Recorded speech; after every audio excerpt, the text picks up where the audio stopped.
بسم اللہ الرحمن الرحیم۔ ناظرین محترم السلام علیکم ورحمۃ اللہ وبرکاتہ۔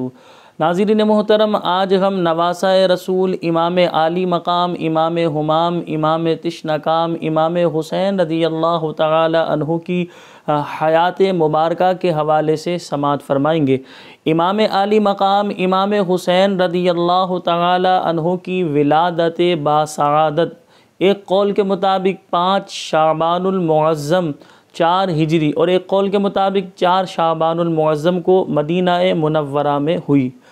آپ رضی اللہ تعالی عنہ کے کان میں آپ علیہ السلام نے اذان ارشاد فرمائی۔ اسی طرح آپ صلی اللہ علیہ وسلم نے اپنا لعاب دہن، جسے تہنیک کرنا کہتے ہیں، آپ علیہ السلام نے تہنیک کی۔ اسی طرح 7ویں دن آپ کا عقیقہ کیا اور آپ کا نام حسین رکھا، جسے شبیر بھی کہا جاتا ہے، شبیر رکھا۔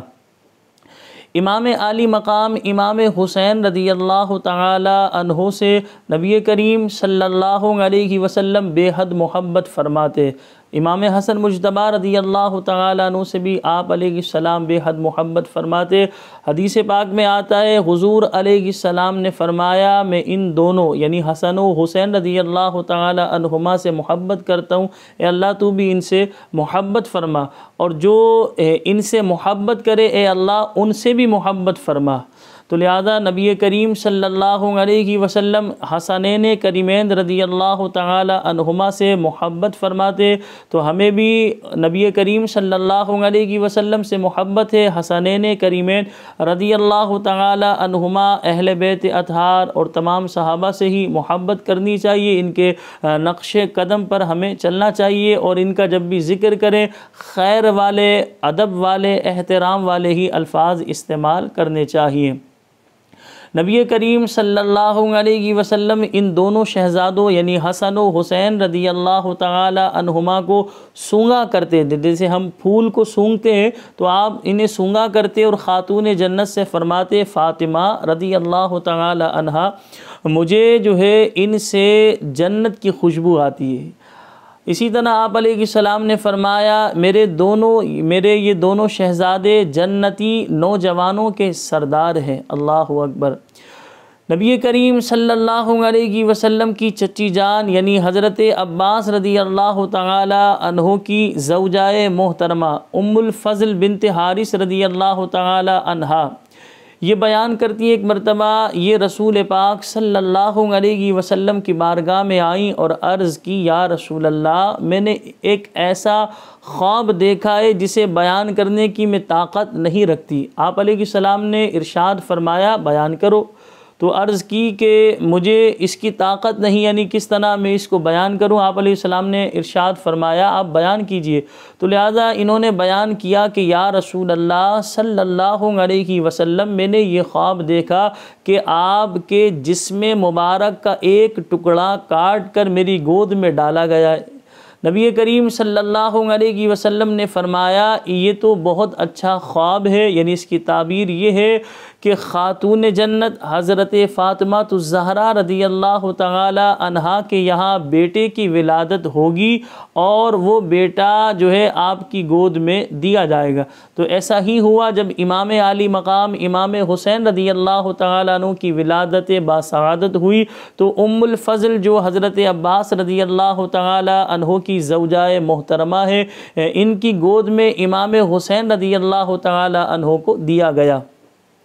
ام الفضل ہی بیان کرتی ہیں کہ جب امام حسین رضی اللہ تعالی عنہ کو میں گود میں لی ہوئی تھی تو میں نے امام عالی مقام امام حسین رضی اللہ تعالی عنہ کو جب حضور کی گود میں دیا تو آپ علیہ السلام ان سے پیار فرما رہے تھے۔ اچانک میں نے دیکھا آپ کی مبارک آنکھوں سے جو ہے، ہم تو ادباً کہیں گے، پھول کی پتیاں گر رہی تھیں، یعنی پھول کی پتیاں گر رہی تھی، یعنی کہ جو ہے آپ کے مبارک آنسو جاری تھے آنکھوں سے۔ تو لہذا نبی کریم صلی اللہ علیہ وسلم کی بارگاہ میں انہوں نے عرض کی، ام الفضل نے، کہ یا رسول اللہ، آپ رو رہے ہیں، یعنی آپ کی مبارک آنکھوں سے آنسو جاری ہیں۔ تو حضور علیہ السلام نے ارشاد فرمایا، ابھی ابھی جبریل امین آئے تھے اور انہوں نے یہ بات بیان کی کہ میرے حسین کو رضی اللہ تعالی عنہ کو میری امت کے کچھ لوگ جو ہے بے دردی سے بھوکا پیاسا جو ہے انہیں شہید کریں گے۔ تو ام الفضل بیان کرتی ہیں کہ انہیں یعنی امام حسین رضی اللہ تعالیٰ عنہ کو حضور نے فرمایا ہاں انہیں شہید کرے گی، اور جبریل امین نے آپ کی قتل گاہ کی یعنی جس مقام پر آپ کو شہید کیا جائے گا اس جگہ کی مٹی بھی مجھے دی۔ تو حضور علیہ الصلوۃ والسلام نے وہ مٹی شیشی میں تھی، تو ام الفضل بنت حارث رضی اللہ تعالی عنہ کو جو ہے وہ مٹی بھی دکھائی کہ جو ہے جب میرے حسین کو شہید کر دیا جائے گا تو لہذا یہ مٹی جو ہے سرخ ہو جائے گی۔ اللہ اکبر۔ امام عالی مقام امام حسین رضی اللہ تعالی عنہ سے آپ صلی اللہ علیہ وسلم اتنی محبت فرماتے کہ آپ کو سنگا کرتے، آپ کے بارے میں ارشاد فرماتے کہ آپ جنتی نوجوانوں کے سردار ہیں۔ آپ رضی اللہ تعالی عنہ سے آپ اتنی محبت فرماتے، وہ کیسے بدبخت تھے جنہوں نے نبی کریم صلی اللہ علیہ وسلم کا کلمہ بھی پڑھا،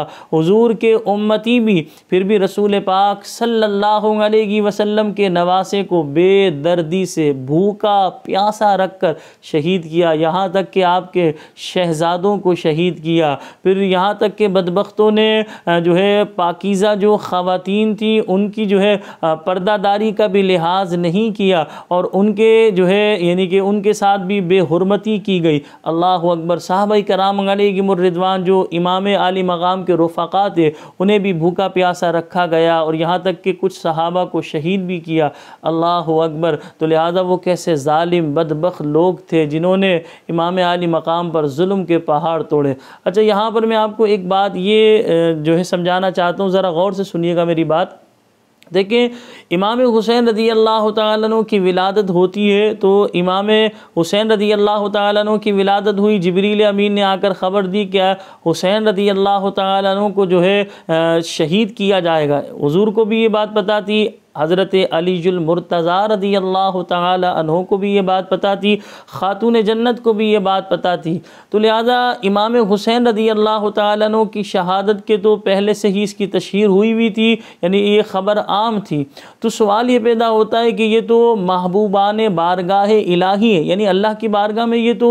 مقدس ہستیاں مقبول ہیں، تو انہوں نے دعا کیوں نہیں کی کہ اے اللہ میرے حسین کو شہید نہ کیا جائے؟ خاتون جنت کے بارے میں بھی ہم نے نہیں پڑھا، علی المرتضیٰ رضی اللہ تعالیٰ عنہ کے بارے میں بھی نہیں پڑھا، حضور علیہ السلام جو تمام نبیوں کے سردار ہیں، امام ہیں، کائنات کی جان ہے، اللہ کے حبیب ہیں، آپ نے بھی یہ دعا نہیں فرمائی؟ ایسا کیوں؟ تو یاد رکھیں جو بہادر ہوتے ہیں وہ جو ہے امتحان سے پیچھے نہیں ہٹتے، وہ گھبراتے نہیں ہیں، وہ ڈٹ کے مقابلہ کرتے ہیں، اور اللہ تبارک و تعالیٰ کی یہ مشیت تھی کہ اللہ تبارک و تعالیٰ کیونکہ جسم و جسمانیت سے پاک ہے، تو اللہ کے کچھ ایسے مقبول بندے انہیں رول ماڈل کی حیثیت سے پیش کیا جائے کہ جب کسی پر کوئی آزمائش آئے، مصیبت آئے، پریشانی آئے تو کوئی مثال دے کر ایک ڈھارس سی بنائی جاتی ہے کہ بھئی آپ کی تو یہ پریشانی کچھ بھی نہیں، اس سے بڑی بڑی لوگوں پر پریشانی آئی ہیں۔ تو جب بندہ کسی کی بڑی پریشانی سنتا ہے تو اس کی سمجھے آدھی طبیعت جو ہے، آدھی پریشانی وہیں دور ہو جاتی ہے، طبیعت میں اس کی اچھا پن آنا شروع ہوتا ہے۔ تو اللہ پاک کے کچھ ایسے محبوبان تھے، یعنی اللہ کے کچھ ایسے نیک بندے تھے، یہ مشیت خداوندی تھی جنہیں رول ماڈل کی حیثیت سے پیش کرنا تھا، تو ان میں امام حسین رضی اللہ تعالیٰ عنہ کو پیش کیا گیا کہ تاریخ میں ایسا واقعہ نہیں ملتا کہ جن کے 6 ماہ کے بچے کو شہید کیا گیا، جوان بیٹے کو شہید کیا گیا، آپ کے رفقا کو شہید کیا، یہاں تک کہ آپ کے بھتیجوں کو شہید کیا، بھانجوں کو شہید کیا گیا، اور آپ کو خود کو شہید کیا گیا، لیکن آپ کی زبان پر اف تک نہیں آئی، آپ نے بے صبری کا مظاہرہ نہیں کیا، ناشکری نہیں کی، اب اللہ کی رضا پر راضی رہے، اللہ کے فیصلے پر راضی رہے، اللہ کی حمد و ثنا بیان کرتے رہے، اللہ تبارک و تعالیٰ کی تعریف کرتے رہے، اللہ کی اطاعت و فرما برداری کرتے رہے، یہاں تک کہ آپ رضی اللہ تعالی عنہ کو جب شہید کیا گیا، یعنی آپ نے سجدے کی حالت میں تھے اس وقت جو ہے آپ کو شہید کیا گیا۔ اللہ اکبر۔ امام عالی مقام امام حسین رضی اللہ تعالی عنہ وہ عظیم ذات کہ جو کربلا میں بھی جنہوں نے نمازیں نہیں چھوڑی، نماز کی آپ نے پابندی کی، اللہ اکبر، امام حسین رضی اللہ تعالی عنہ کی اس حیات مبارکہ، آپ کی سیرت طیبہ اور آپ کی زندگی سے یہ بات پتہ چلتی ہے کہ ہمیں میسیج ملتا ہے کہ ہم پر بھی مصیبتیں آئیں، پریشانیاں آئیں تو ہمیں اللہ پاک کی ذات پر بھروسہ رکھنا چاہیے، اللہ تبارک و تعالی کی حمد و ثنا بیان کرتے رہنا چاہیے، اور اللہ تبارک و تعالی نے ہمیں دنیا میں بھیجا ہے، وہ ہمارا مالک ہے، خالق ہے، ہمیں اس کے فیصلے پر، اس کی رضا پر رضا مند رہنا چاہیے، اور ناشکری یا کفران نعمت، بے صبری ہرگز نہیں کرنی چاہیے۔ اللہ پاک مجھے بھی اور آپ تمام دیکھنے والے دوست و احباب کو امام عالی مقام امام حسین رضی اللہ تعالی عنہ کے صبر کے صدقے میں صبر کی دولت عطا فرمائے، بے صبری اور ناشکری سے اللہ پاک ہم سب کو بچائے، ہمارے گھروں میں اللہ پاک برکتیں، رحمتیں نازل فرمائے۔ مجھے اپنی دعاؤں میں یاد رکھیے گا۔ السلام علیکم ورحمۃ اللہ وبرکاتہ۔